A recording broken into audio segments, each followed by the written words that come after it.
Bismillah ar-Rahman ar-Rahim. Iyyaka na'budu wa iyyaka nasta'in. Mr. President, Honorable Secretary General, Excellencies,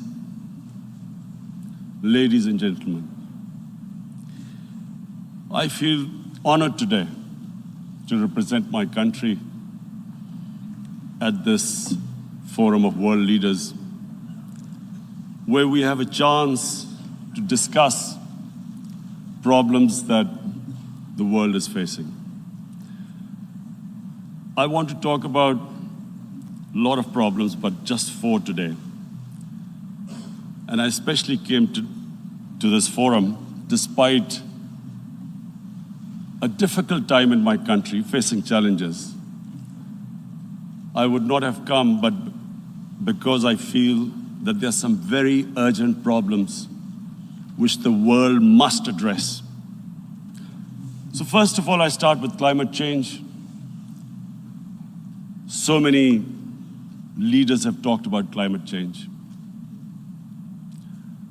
But Mr. President, I feel that there is a lack of seriousness. Perhaps world leaders some of the leaders who can do a lot, do not realize the urgency of the situation. We have a lot of ideas, but as someone said, ideas without funding is mere hallucination. Pakistan, I'll give you start with my own country. Our country is amongst the top 10 nations in the world which are most affected by climate change. We depend upon our rivers. We are mainly an agricultural country.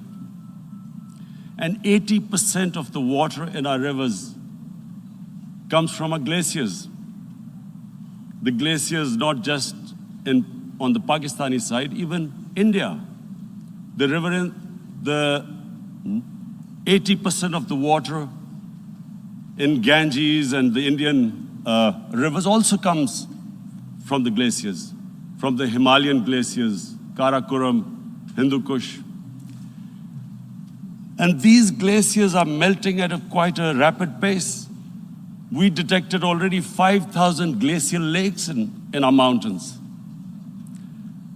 And if this keeps going, if nothing is done, we are scared that humans are facing a huge catastrophe. In my country, when my party came to power in the province of KP, we planted 1 billion trees in 5 years. Now we've set ourselves a target of 10 billion trees in Pakistan. Idea being to counter the effects of global warming.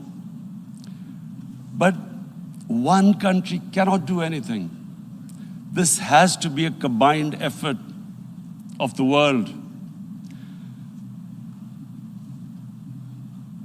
My optimism comes from the fact that humans, the Almighty has endowed humans with great powers. We can do anything, provided our survival instinct is stirred up. And this is really what I hope that the United Nations will take a lead in this. There must be more emphasis. Richer countries must be pushed. Countries that mainly are responsible for greenhouse gas emissions. They must be pushed because our country contributes minuscule amount to greenhouse gases. So I feel that the United Nations must take leadership in this. My second issue for me right now is even more critical. Mr. President, every year, billions of dollars leave the poorer countries and go towards rich countries. billions of dollars siphoned off by the ruling elites of the developing world.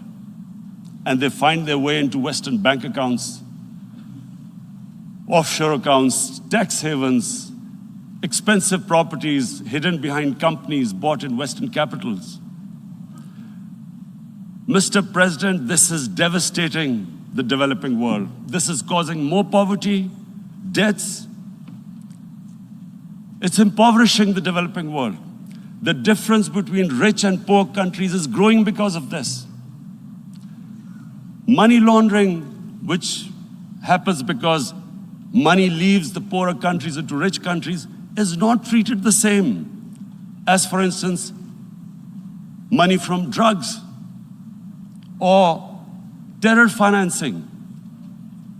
The seriousness which terror financing and money from drugs, the way it is treated, it's not the same. The way the poor countries are being plundered by their elites. It's not happening. In my country, when I took charge of our government a year back, in the 10 years preceding that, our total debt went up 4 times. The debt we had accumulated in 60 years, just in 10 years, it went up 4 times. As a result, the total revenue we collected in 1 year, half of it went into debt servicing. How are we going to spend money on our human beings, 220 million people, when half the money is going into debt servicing? Because our country was plundered by the elites, the ruling elite. And easily they could get the money out. And when Mr. President, we located properties in Western capitals bought by this money through corruption and money laundering, located the properties of these corrupt leaders, we find it so difficult to retrieve it. That money, if we retrieved that money, we could spend on our human beings. But it's so difficult. The laws protecting these criminals. We do not have the sort of money to have expensive lawyers and spend millions and millions of dollars. We need help from the rich countries. And Mr. President, it's critical. The rich countries must show political will. They cannot allow this to happen. How can the poor countries spend money on human development, which the United Nations asks, SDG? How are we going to do it when this money can easily leave our countries? So, unless the rich countries intend to build walls to stop economic refugees coming as we see right now, they must take action. They must take action now. It must be a deterrent.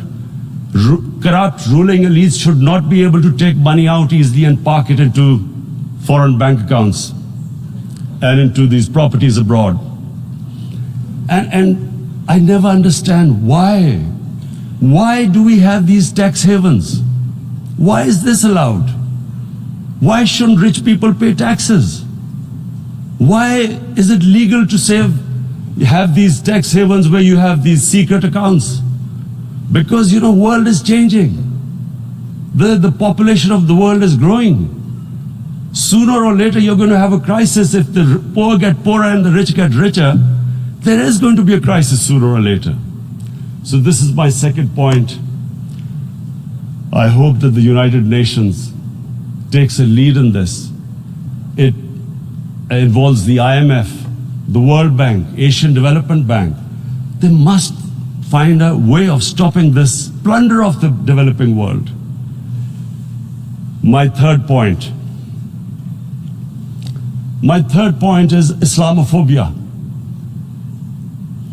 There are 1.3 billion Muslims in this world. There are millions of Muslims living in other countries, European countries, in the US, as minorities. Islamophobia since 9/11 has grown at a pace where it is alarming. Human communities live together. There should be understanding amongst them. But Islamophobia is creating a division. Muslim women wearing hijab, it's become an issue. It's become an issue in some countries. Hijab is some sort of a weapon. A woman can take off her clothes in countries, but she can't put on more clothes. How is this happening? Because of Islamophobia. And how did this Islamophobia start? After 9/11. And why did it start? Because certain Western leaders equated terrorism with Islam. Islamic terrorism. Radical Islam. What is radical Islam? There is only one Islam, and that is the Islam we follow of Prophet Muhammad sallallahu alaihi wasallam. There is no other Islam. Radical Islam, Islamic terrorism, what message did they send to people in the West, and why is there Islamophobia? How is a person in New York, in the Midwest, in the US, in European capital, how is he going to distinguish between who is a moderate Muslim and who's a radical Muslim? Because terrorism has nothing to do with any religion. This Islamic terrorism, Islamic radicalism, and sadly used by leaders, this has been the main reason for this Islamophobia. And it has caused pain amongst Muslims. We in Muslim countries watch this Islamophobia traveling abroad, and it's getting worse. And may I just say, Mr. President, that in European countries, it is marginalizing Muslim communities. And we all know that marginalization leads to radicalization. Some of the people who ended up as militants in Syria and other places were from marginalized Muslim communities. And my point here is that we must address this issue. I'm sad to say that we Muslim leaders have not addressed this issue either. After 9/11, when this thing came about war against radical Islam, rather than Muslim leaders trying to explain to the West that there is no such thing as radical Islam, in all human communities, they are radicals. They're liberals and rest are moderate. All human communities, Christians, Jews, everyone has it. But Islam is not radical, neither Judaism, neither Christianity, neither Hinduism. No religion preaches radicalism. The basis of all religion is compassion and justice, which differentiates us from the animal kingdom. But unfortunately, the Muslim leadership was so scared of being called radical Islam that all of them became moderates. In Pakistan, we were in the eye of the storm, and our government coined a phrase called enlightened moderation. No one knows what it meant, but everyone started putting on Western suits that they were moderates, started speaking. Even those who didn't know English would speak English because they were moderates. No one had a clue what it was, because we in the Muslim world did not explain to the West that there is no such thing as radical Islam. One of the reasons why after 9/11 Islam was supposed to be equated with terrorism was suicide attacks. Because the 9/11 bombers did a suicide attack, all sorts of theories came up that the Muslims are involved in suicide attacks because they will get virgin in heavens. Some came up with, what about women? Suicide attackers. So this bizarre thing happened. No one explained. Suicide attacks and Islam were equated. No one did research that before 9/11, the majority of suicide attacks in the world were by Tamil tigers, who were Hindus. No one blamed Hinduism, and quite rightly. What has Hinduism got to do with what desperate people were doing in Sri Lanka? We all know about, we've seen films about Japanese kamikaze pilots at the end of the Second World War doing suicide attacks. No one blamed the religion. But here we were trying to prove we were moderates and not explaining to the West. But the most important thing I wanted to say here today, in explaining this Islamophobia, Mr. President, and I feel it's very important because I've spent, because of, I played professional sport in England, I spent a lot of time there, so I know how the Western mind works and how West views religion. So where the misunderstanding about Islam came.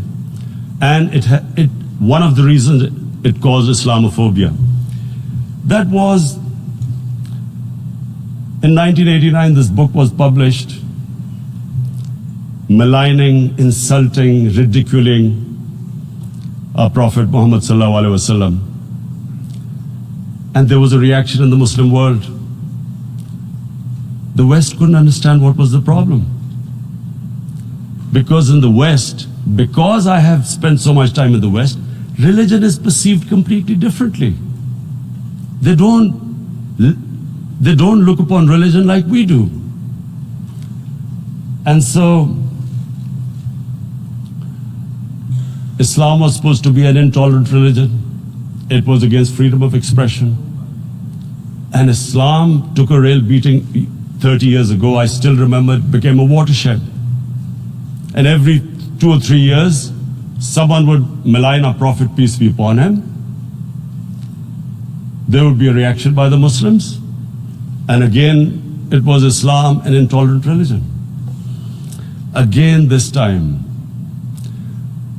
I blame a certain section of the people in the West who deliberately provoked this, knowing the impact it would have. But the majority of the people in the West didn't understand.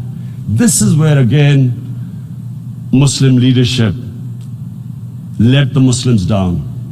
We should have explained to them what our Prophet, peace be upon him, means to us. So in 1 minute, I'll try and explain what he means to us. Our Prophet was the witness to the divine book, the Holy Quran. The Holy Quran is the book of guidance for Muslims, and the Prophet's life was living the Quran. He was an example of what the Quran guided us to be. So he is the ideal we all try to get to. The Prophet created the state of Medina, the first state in Islam. That state was the basis of a Muslim civilization which became the predominant civilization for the next 700 years. And what was that state? I hear such strange things about Islam, that it is against women, it's against minorities. The first state of Islam in Medina, it was the first time a welfare state was set up. The state took responsibility of the weak, widows, orphans, poor people, handicapped. It taxed the rich, spent the money on the poor. The state announced that all human beings are children of Adam, hence equal, whatever the color of their skin. The state announced, the Prophet announced that, and slavery, the whole system depended on slavery as it did for many years in the Western societies. The Prophet said that one of the greatest deeds is to free a slave. But because the society depended on slavery, he said, but if you have to treat them as an equal member of the family. And as a result, something happened in a Muslim world which hasn't happened in any other civilization. Slave dynasties appeared. Slaves became kings. The Mamluks, slaves who ruled Egypt. In India, there were slave dynasties. And then, with minorities, again, you hear that Islam is supposed to be against minorities. Let me just make this clear. In Islam, the Prophet announced that everyone was free to practice his religion. It was a sacred duty to protect the places of worship of all religions. He announced that every person is equal in front of law, whatever his religion or his color. And this incredible case, and I always quote this, that the fourth Khalifa, the head of state of Medina, he lost a court case against a Jewish citizen. So, number one, it showed there was a rule of law, no one was above law. And number two, that a Jewish citizen was an equal citizen. So, Mr. President, when a Muslim society is unjust to its minorities, it is going against the religion of Islam and our Prophet, peace be upon him. So, it is important to understand this. The Prophet lives in our hearts. When he's ridiculed, when he's insulted, it hurts. As we human beings understand one thing, the pain of the heart is far, far, far more hurtful than physical pain. And that's why the Muslims react. And I always thought that if I ever had this stage, I would try and explain this to the world community, especially to the Western community, because having lived in the Western community, people didn't understand this. When I first went as a teenager to England, there was a comedy film on Jesus Christ. It's unthinkable in Muslim societies. So we need to explain that, look, in a human community, we must be sensitive to what causes pain to other human beings. We have, in the Western society, and quite rightly, the Holocaust is treated with sensitivity because it gives the Jewish community pain. That's all we ask. That do not use freedom of speech to cause us pain by insulting our Holy Prophet. That's all we want. And now, the number fourth point, Mr. President, and this is the most critical point, is the reason why I especially came here. It is about what is happening in Kashmir. Before I go on this, I want to make one thing clear, that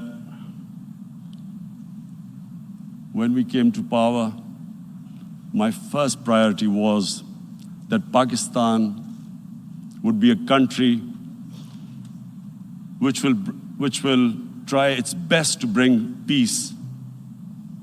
We had been through this war on terror.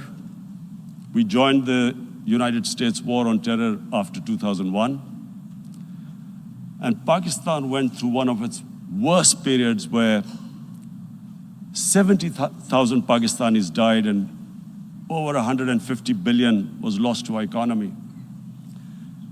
And Mr. President, I opposed the war because in the 80s, Pakistan had joined the Western countries in what was the freedom struggle then in Afghanistan against the Soviets. And it was funded by the Western countries. These Mujahideen groups, which were treated in guerrilla warfare, were trained by Pakistan Army, funded by the Western countries, and especially US, and they waged what was a freedom struggle in Afghanistan. The Soviets called them terrorists. We called them freedom fighters. 1989, the Soviets retreated. The Americans packed up and left. Pakistan was left with these groups. Come 9/11, Pakistan joined the United States in this war on terror. And now our government was supposed to, the reason why I opposed joining this war, because here we had indoctrinated them in jihad, meaning freedom struggle against foreign occupation. Now, because we had joined the US and the US had occupied Afghanistan, now we were supposed to tell them that no, this is not freedom struggle and jihad, it's terrorism. So that's why I tried to tell then government that, stay neutral, because you will have leverage over them. You will be able to control them. But if you join them, you become collaborators and they will attack you, which is what happened. They turned against us. We went through a nightmare. 70,000 people killed in a war we had nothing to do with. No Pakistani was involved in 9/11. Taliban were in Afghanistan. Al-Qaeda was in Afghanistan. What had we to do with it? 70,000 Pakistanis died. So when we came to power, we decided that we would dismantle what was left of these groups. And this decision was taken not just by us, but by all the political parties in Pakistan. Unfortunately, they didn't implement it. So we came to power, we decided to implement it, and we dismantled whatever was left of the groups. And I know that India keeps accusing us that there are these groups there. I would like the United Nations to send observers, see for themselves what we've done. No Pakistani government would have dared to do this because it would have created strife. But we decided that there would be no militant organizations in Pakistan. So I need to give you this background and to what I'm going to say later on. And secondly, we started mending fences. I invited the Afghan president. We developed a relationship with Afghanistan. We had problems with Iran. We mended fences there. And then India. Now let me just give you a little background about my relationship with India. Because of cricket, and cricket being it's a passion in the subcontinent, I had great following in India. I have friends in India, and I loved going to India. So immediately, when my party came to power, the first thing we did was to immediately reach out to India. And I spoke to President Modi and I said, look, we have similar problems. Climate change, poverty, let's get together. Let's resolve our differences through trade. Let's build a relationship on trust. Prime Minister Modi told me that, there were terrorist attacks from Pakistan. I said, we have problems with you. There are terrorist attacks which we know are instigated by India in Balochistan. We caught a spy, Kulbhushan Yadav, who admitted what the sabotage going on in Karachi and Balochistan. So we said, look, let's leave that behind. Let's move forward. Our main priority should be our people. The highest number of poor people live in the Indian subcontinent. Unfortunately, didn't make any headways. Our foreign minister was supposed to meet on this in the UNGA last year. India canceled it. We thought that it's their election coming up. It's a nationalist, ultra-nationalist party. It doesn't want to cozy up to Pakistan. So we thought, okay, we'll wait till the elections. Meanwhile, a 20-year-old Kashmiri boy, whose father said was radicalized by the security forces in Kashmir, blew himself up on an Indian convoy. Immediately, India blamed us. I spoke to the Indian public on television. I said, if you give us any iota of proof, we will immediately take action because we've clamped down on these groups. Rather than sending us any proofs, they sent their jets in, they bombed us. We retaliated. A jet, 2 of their planes were shot down, 1 pilot bailed out in Pakistan. We immediately returned the pilot, saying that, look, we do not want any escalation. Rather than taking that as a peace gesture, the entire campaign, almost the entire campaign of Mr. Modi in the election was how he had taught Pakistan a lesson that jets had killed 350 terrorists. Complete lie. They had just killed about 10 trees of ours, which was quite painful given that, we are growing all these trees. He then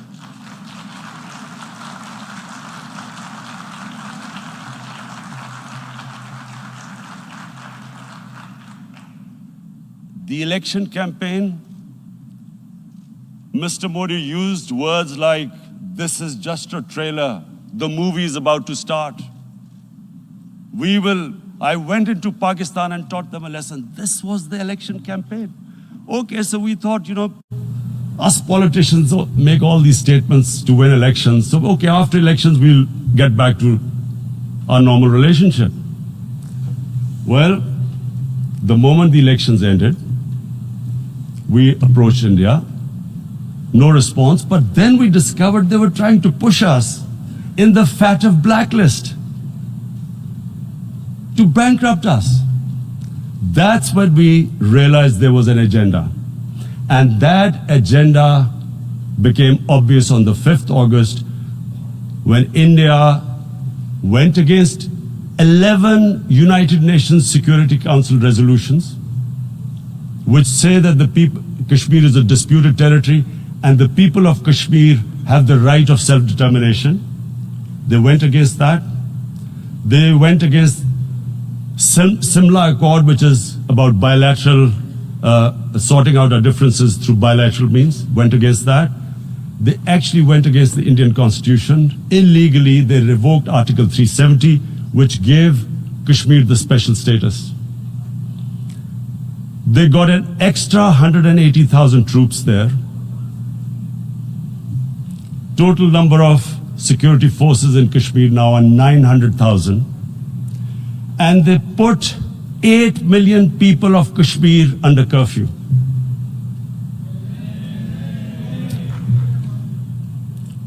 Mr. President, now I just briefly want to make the people understand, how can anyone do something like this? And for that, I have to explain to you what is RSS. RSS, Mr. Narendra Modi is a life member of RSS. RSS was an organization that was inspired by Adolf Hitler and Mussolini, came about in 1925. They believed in racial purity, racial superiority. They also believed they were an Aryan race like the Nazi believed they were an Aryan race.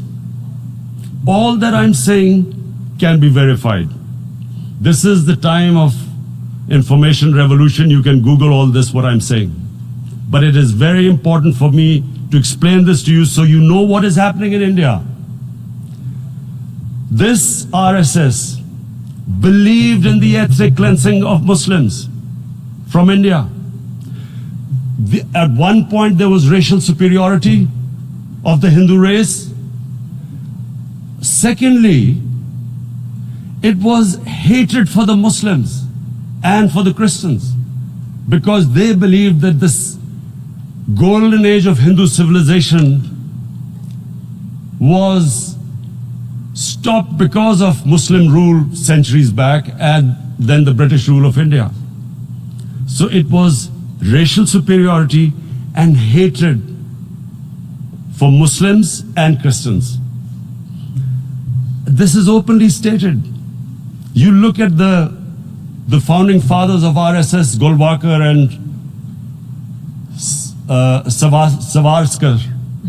Just Google them and you'll find out. And this ideology of hate is what murdered the great Mahatma Gandhi in 1948. It was this ideology of hate that made Narendra Modi in 2002 do a pogrom against Muslims in Gujarat when he was the chief minister. He allowed 3 days for these RSS goons who were inspired by the Hitler brown shirts. They actually wear brown shirts. This RSS, the Congress Home Minister gave a statement that in RSS camps, terrorists are being trained. And these terrorists butchered 2,000 Muslims and 150,000 Muslims were made homeless. Narendra Modi could not travel to the US because of that. And I need to make you understand this background before I explain to you that what sort of a mindset would lay siege to 8 million people with 900,000 troops. Women, children, sick people, locked in as animals. In fact, of what I know of England, if 8 million animals were locked in, the RSPCA would have made a lot of noise about it. These are human beings.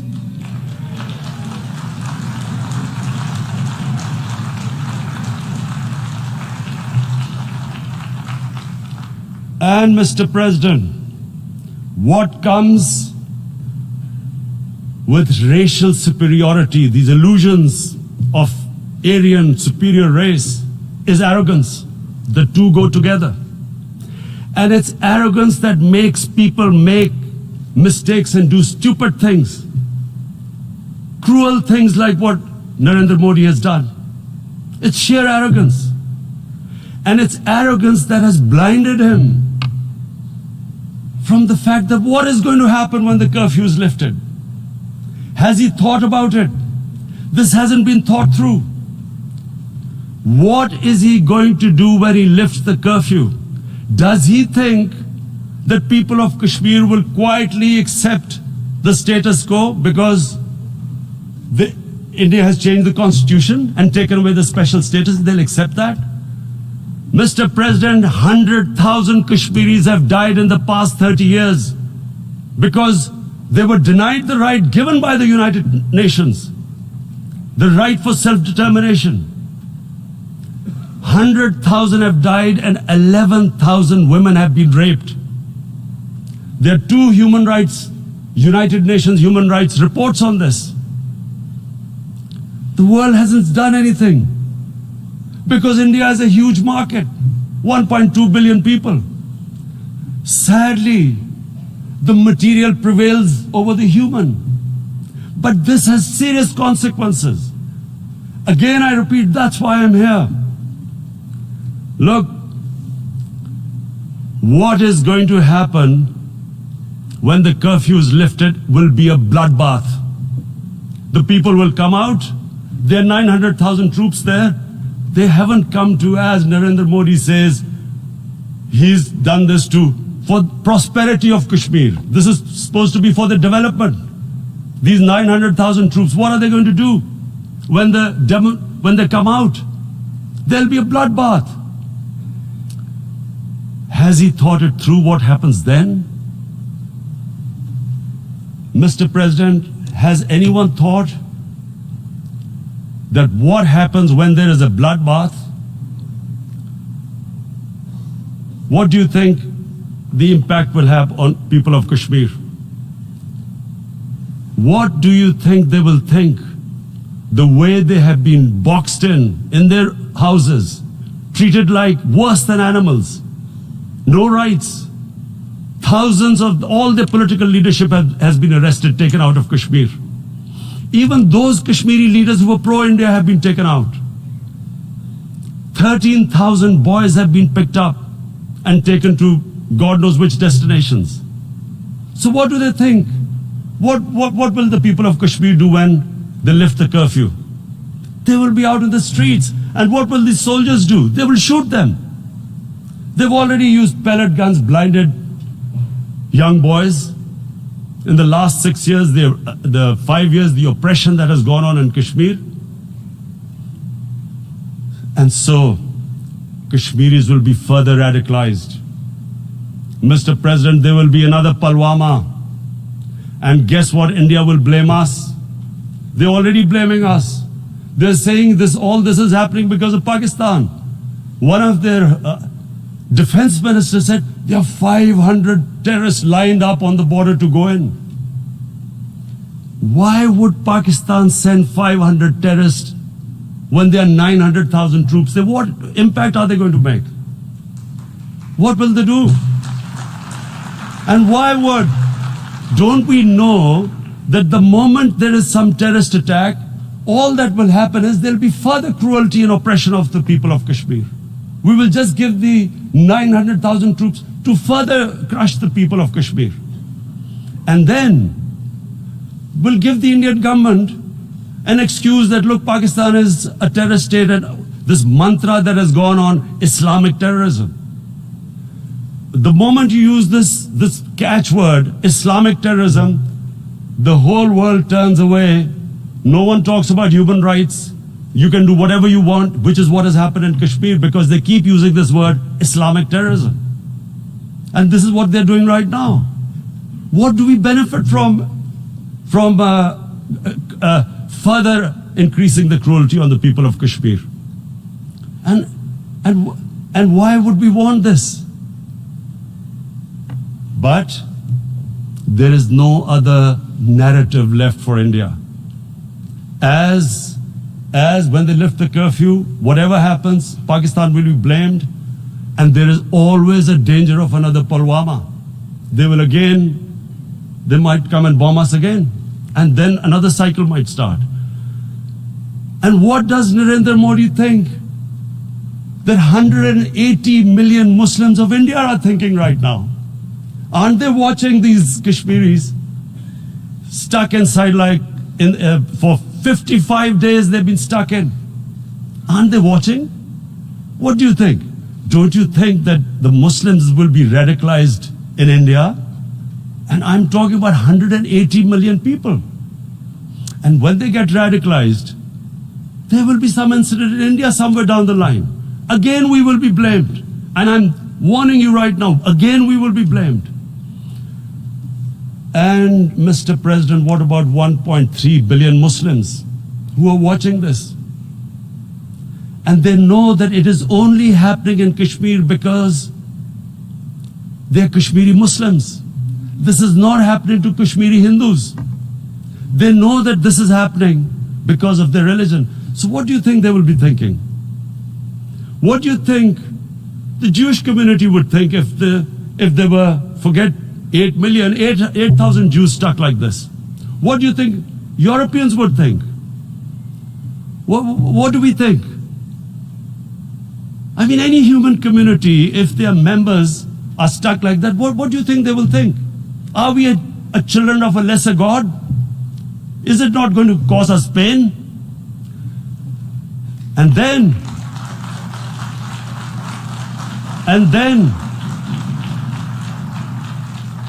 I'll tell you what will happen. People will, in the 1.3 billion Muslims, someone will pick up arms. I know we've been brought up with films, Western films. This good, decent guy doesn't get justice. He decides to pick up a gun and start seeking justice. There was a film made in New York, famous film called Death Wish. This guy gets mugged by his family, his wife gets killed or something. He can't get justice. He picks up a gun and he goes around shooting muggers. And the whole cinema cheers him on. So what do you think the Muslims are thinking right now? if there is a bloodbath, there will be Muslims becoming radicals, not because of Islam, but because of what they will see, that there's no justice when it comes to Muslims. There were Rohingya Muslims, Myanmar, who are, God knows, almost 1 million people out, ethnic cleansing. What was the response of the world community? So what do you think will be the response of 1.3 billion Muslims? I picture myself. I'm in Kashmir. I've been locked up for 55 days. I have heard about, and there are rapes, Indian Army going into homes, soldiers. Would I want to live this humiliation? Would I want to live like that? I would pick up a gun. You're forcing people. You are forcing people into radicalization. When people lose the will to live, what is there to live for? And this is what, if you can do this to human beings, you are actually radicalizing people. And so, Mr. President, I want to repeat here, this is one of the most critical times. There will be a reaction to this. Pakistan will be blamed.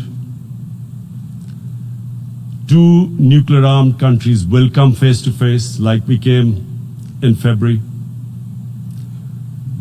And before we head in that direction, the United Nations has a responsibility.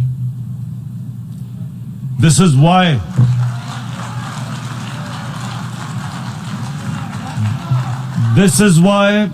the United Nations came into being in 1945. You were supposed to stop this happening. I feel we are back to 1939, Munich. Czechoslovakia has been taken, annexed. What is the world community going to do? Is it going to appease a market of 1.2 billion, or is it going to stand up for justice and humanity?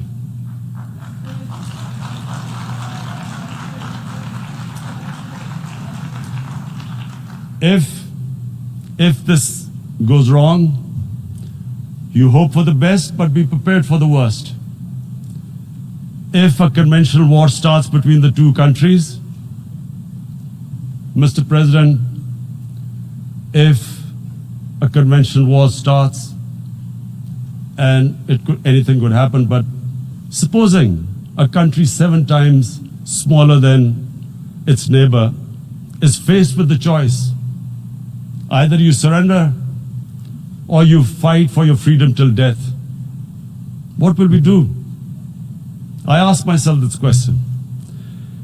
And my belief is, La ilaha illallah, there is no God but one. And we will fight. And when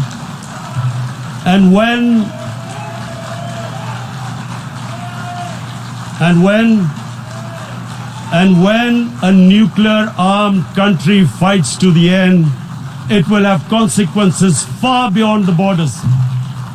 It will have consequences for the world, which is why I repeat I'm here. Because I'm warning you, it's not a threat. It's a fair worry that where are we headed? And I've come here to tell the UN, you've got to, this is a test for the United Nations. You are the one who guaranteed the people of Kashmir the right of self-determination. They are suffering because of that. And this is the time. This is the time not to appease like in 1939 appeasement took place. This is the time to take action. And number 1 action must be that India must lift this inhuman curfew, which has lasted for 55 days. It must free all political prisoners, and especially those 13,000 boys that have been picked up. Parents don't know where they've disappeared. And then the world community must give the people of Kashmir the right of self-determination. Thank you. En nombre de la Asamblea General agradezco al señor Primer Ministro de la República Islámica de Pakistán la declaración que acaba de formular y pido protocolo que acompañe a su excelencia. La Asamblea escuchará un discurso del Primer Ministro de la República Helénica, Su Excelencia Kyriakos Mitsotakis.